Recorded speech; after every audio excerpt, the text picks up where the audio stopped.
नमो भगवते तस्मै कृष्णायाद्भुतकर्मणे रूपनाम विभेदेन जगत कीर्ति यो यतः। 16 ग्रंथ निरोध लक्षण श्री महाप्रभु जी का नामात्मक स्वरूप 15वां ग्रंथ है, जिसकी रचना सम्मत 1566 में राजा दुबे माधव दुबे हेतु द्वारका में की गई। सो हिंदी भावार्थ। गोकुल में श्री यशोदा जी और नंद आदि को जो दुख अर्थात विरह होता था तथा श्री गोपीजनों को जिस प्रकार की विरह वेदना होती थी, वैसा दुख यानी विरह वेदना मुझे भी कभी होगी। गोकुल में गोपियों को और सभी ब्रजवासियों को जो सुख हुआ था, क्या वैसा सुख भगवान मेरे को भी देंगे? वृंदावन में अथवा गोकुल में उद्धव जी के आने पर यशोदा जी गोपिका आदि को जो आनंद प्राप्त हुआ था, उसी प्रकार का आनंद मेरे मन में भी कभी होगा। महापुरुषों, ब्रज भक्तों की कृपा से भगवान श्री हरि जितनी अपने साथ एक आनंदत्व संपादन करने वाली दया करेंगे, उतनी ही भगवान के नामों के कीर्तन से जो आनंद संदोह प्राप्त होता है, वह सुख करेगा। अर्थात जब तक भगवान अपने फल रूप स्वानंद का दान करेंगे, उसके पूर्व भी साधन दशा में भगवान के नामों का कीर्तन भी वैसा ही आनंद देने वाला है। ब्रज भक्तों की कृपा से हृदय से स्फुरित जो हरि गुणगान सर्वदा जितना सुख देते हैं, उतना सुख लौकिक कीर्तन जो विधि के द्वारा प्राप्त है उतना आनंद नहीं देते हैं। इसमें दृष्टांत देते हैं कि जो स्निग्ध यानी घृत लुप्त भोजन करता है, उसे रूखा भोजन अच्छा नहीं लगता। गोविंद के गुणगान में सुखदेव जी आदि को जितना सुख उत्पन्न होता है, उतना सुख आत्मज्ञान मोक्ष में भी नहीं होता है। जो तो अन्यत्व प्राप्ति कैसे होगा? गुणगान करते करते दुखी हुए अपने भक्तों को देखकर जब भगवान को दया आ जाती है, तब भक्त के हृदय में विराजमान सदानंद स्वरूप श्री कृष्ण बाहर प्रकट हो जाते हैं।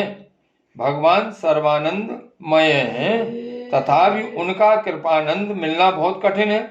परंतु भक्तों के हृदय में विराजमान भगवान जब अपने गुणों को सुनते हैं, तब पूर्ण होते हुए भी अपने गुणगान करने वाले भक्तों को आनंद से आलुप्त सराबोर कर देते हैं। इसलिए सदानंद श्री कृष्ण में तत्पर जिनका निरोध भगवान ने अपने में कर लिया है, उन भक्तों को लौकिक वैदिक सब साधनों का परित्याग करके सर्वदा भगवान के गुणों का गान करना चाहिए। गुणगान से उनमें सच्चिदानंदपन प्राप्त हो जाता है।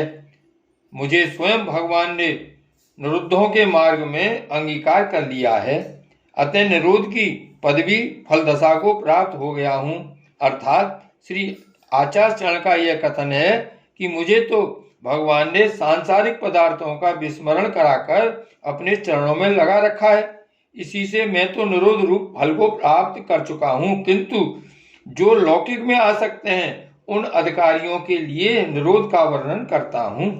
जगत के स्त्री पुत्र आदि सबको भूलकर केवल प्रभु में ही आसक्त रहना निरोध कहलाता है।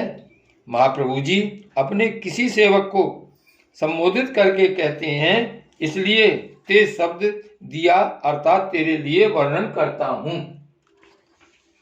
जिनका भगवान ने परित्याग कर दिया, ऐसे आसुर जीव अहंता ममता रूप संसार सागर में डूब जाते हैं, और जिन जीवों को भगवान अपना समझकर रोक लेते हैं यानी अपना लेते हैं, वे यहाँ अनिर्निष्प्रत रात दिन भगवान के गुणगान का आनंद लेते रहते हैं। अहंता ममता रूप संसार का जिनमें आवेश हो गया है, रूप रस आदि तन्मात्राओं में भी जिनका पर्यवसान है, ऐसी दुष्ट नेत्र, रसना आदि ज्ञानेंद्रियों और निषिद्ध अनेक क्रियाओं को करने वाली कर्मेंद्रियों के हित के लिए इन इंद्रियों का जिन जिन विषयों पदार्थों से संबंध है, उन सब वस्तुओं को सर्वनियंता सर्वत्र व्यापक श्री हरि में लगा दे तथा इंद्रिय आदि जो भी वस्तु है उनका विनियोग भी श्री हरि में करे। मुर नामक दानव के मारने वाले हरि के गुणानुवाद में सदा जिनका चित्त लगा रहता है, उसको लौकिक विषयों के वियोग से उत्पन्न होने वाला दुख और रोग आदि से उत्पन्न कलेश दोनों ही नहीं होते। और स्वरूपानंद जिसका अनुभव भगवान करते हैं, उसका वह अनुभव करता है। जब इस प्रकार वियोग और कलेश की निवृत्ति हो जाती है तो भगवान में दयालुता सिद्ध होती है, अर्थात भगवान के मेरे ऊपर दया है ऐसा सिद्ध होता है। यदि ऐसा नहीं होता है तो यह समझना चाहिए कि मेरे ऊपर भगवान की कृपा नहीं है। भगवान के गुणगान करने आदि में काल कर्म आदि के बाद की भी आशंका नहीं रहती और श्री हरि मेरे हैं और मैं श्री हरि का हूँ, ऐसा अध्यास भाव हो जाता है।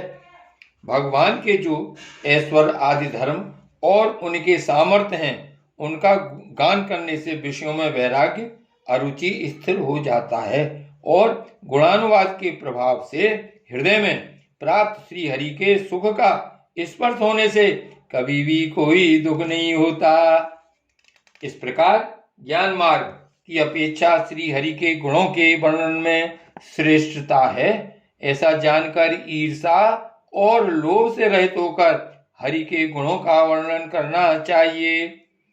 श्री हरि के स्वरूप का सदा ध्यान करते रहना, क्योंकि भाव मात्र से उनमें भगवत स्वरूप का दर्शन स्पष्ट होते हैं।